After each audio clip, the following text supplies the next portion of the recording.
here to help you with breeze. Planting seeds and teaching skills. Teachers turn schoolyards to dreams. Who hates school gardens with ease? Is growing a school garden really easy, as I keep telling you? Yes and no. You're listening to School Gardens with Ease podcast. I'm your host, Leila Amir Eskandari, and this is episode number 58. I have been an advocate of easy school gardens from the very beginning 12, 13 years ago. And if you've been following me for a while, you've kept hearing me say how easy growing a school garden is. I even have an annual webinar that I run called School Gardens with Ease. And this very podcast is actually called that too. So is this a marketing technique, or are growing school gardens, or is growing school gardens really easy?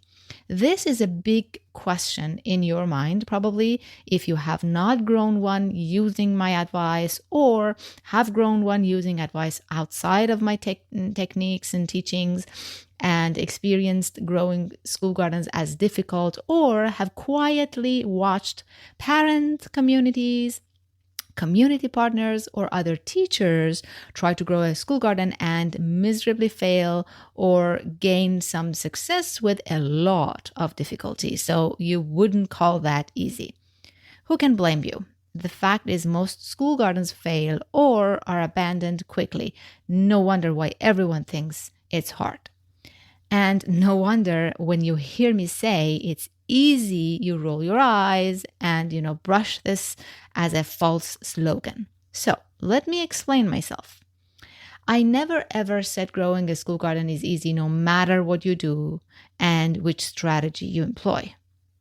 In some cases, teachers and parents jump into the deep end of this with no strategy because they look at the school garden as a nice to have, fun thing, and then when things get serious, they are surprised and disappointed, and those who said it was going to be hard from the beginning start saying, I told you so, and boom, everybody now thinks it's hard. Well, here's one thing I will guarantee.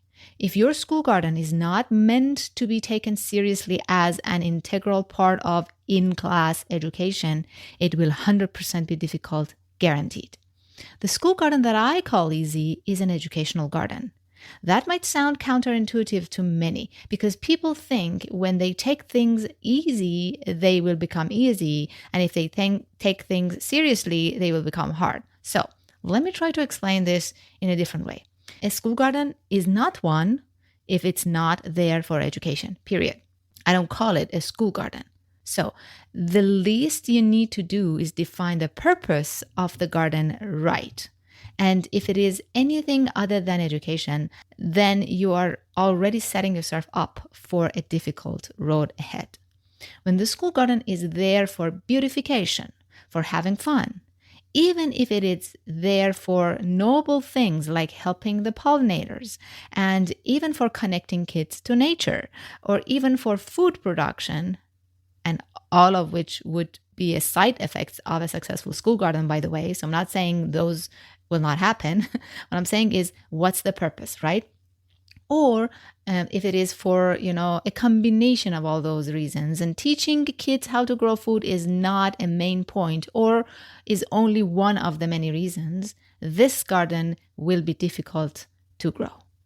Education has to be the main purpose for a school garden for it to become an easy garden to grow. The first thing you need to take seriously is making the main thing the main thing. You need to take definition of the school garden's purpose as education very seriously. Taking things seriously doesn't mean making them difficult. In this case, it actually means making them simple. And simple is the first step to easy.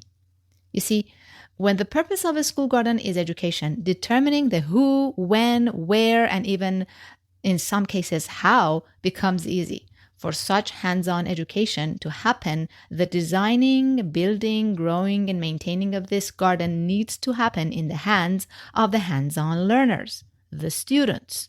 It all needs to happen under the guidance of the classroom teachers who will easily connect it to the curriculum and all their learning expectations. And it needs to happen during class time. Now, if you are a parent listening to this, you might feel left out. Some of you might be thinking, but what about us? We were so excited about this. We were so excited to take this on and help the students grow this garden. Well, I say this with love. And before I say it, I'd like to remind you that I myself started this journey as a parent and not a teacher. I became an educator after. So I am one of you, okay? I say this with love. You have a limited say in the education that happens in the garden as much as you have a limited say in how math is being taught to your kids inside the classroom. Remind yourself why you're sending your kids to school. Isn't it because you've decided to put the responsibility of educating your kids into the hands of professional educators? I mean, our schooling system is not without flaws at all, but we are all utilizing it as is. Do we try to reform it, tweak it, make it better? Yes, of course, and we should. But we've accepted the norm for lots of aspects of it. And one of the norms we've accepted is that the teachers will be teaching and we will be supporting them at home, period. If you disagree with that, you should be homeschooling your kids. And nothing is wrong with homeschooling. That's a decision every parent needs to take. Also, nothing is wrong with sending your kids to school, but you can't send them to school and decide that only for some things you will respect the norm and you will cross the norm lines for some other things. You know what I mean? You won't come to math class to teach it to your kids. You shouldn't do that for gardening either. Now, you might be saying, sure, Layla, when you put it that way, it makes sense. But my kids' teachers know math, but they don't know gardening. So they need my help with gardening. Fair point, very fair point, but I still don't think that gives you the right to interfere. If a teacher has no desire to grow a garden, you should not push it on them. And if they do, you need to support them to learn. Send them my way. I will teach them, honestly. But you interfering and trying to do it for them will disconnect the garden from education and will only complicate things, resulting in it becoming difficult. You see, a school garden is easy only if it's done by the students, guided by the teachers, and only supported by admin and parents from the sidelines. Any other way, and it will not be easy. In fact, it will be super difficult and most probably fail too. Now, does that mean if we define the purpose rightly as education and, find excited teachers and send them your way, Layla, to learn, it will be easy? Yes, for the large part, but the teachers also need to take it seriously. To put it simply, growing a garden is easy if you work with nature, and it will be super difficult if you work against her. Now, what do I mean by that? The difficult part of growing an educational garden, school garden, is not much about the hard work it takes, because when the work is done by a class of 20 students, even first graders, it's done with ease, lots of fun, and quickly too. The hard part is making sure the work they are doing is with nature and not against it. For example, it needs to be done at the right time. If you transplant tomatoes out in the garden before the last frost date, you will kill them. Period. Another example is if you keep the soil bare and not protect it, nature will protect it for you by throwing weeds at it, and weedy gardens are difficult. Or if you grow your indoor seedlings in paper and cardboard material, which are very common, by the way, they will dry up easily and your students will either end up underwatering them or, following their fear of underwatering, get obsessive and overwater them, both of which will result in failure and will make things difficult. But if you sub-irrigate your seedlings, the same task will be super easy and highly successful because you're working with nature.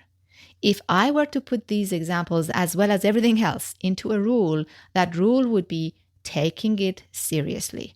The difference between gardening and all other educational activities is with gardening, we are working with nature and we need to know how to do that.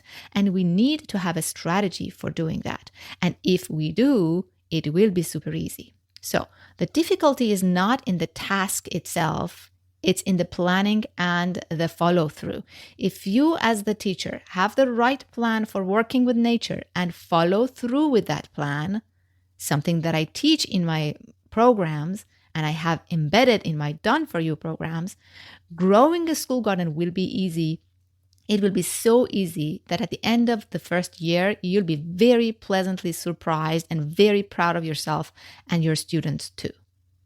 Part of working with nature is having a growth mindset and accepting feedback from it. The better we grow working with nature, the easier it will be. But sometimes we don't know everything about nature. And we also have to consider our human reality when growing the garden. It still could happen that we have things to learn from nature or about our community, and we need to make adjustments to make things easier and better next time around. And that takes patience.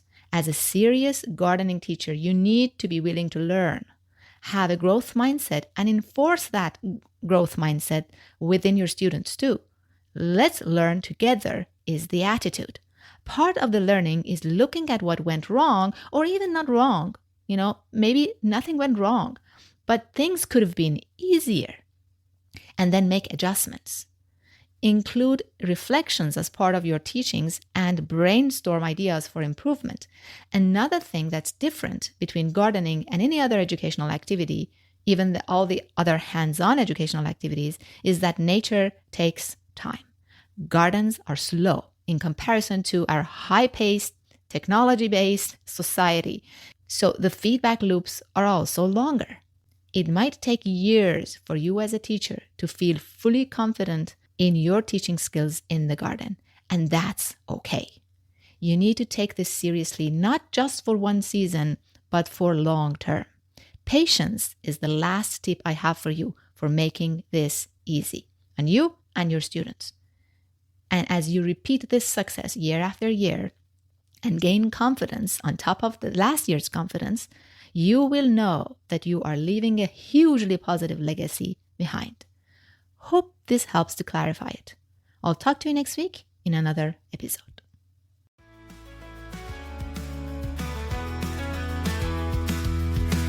You've listened to the entire episode, and for that, I want to thank you from the bottom of my heart.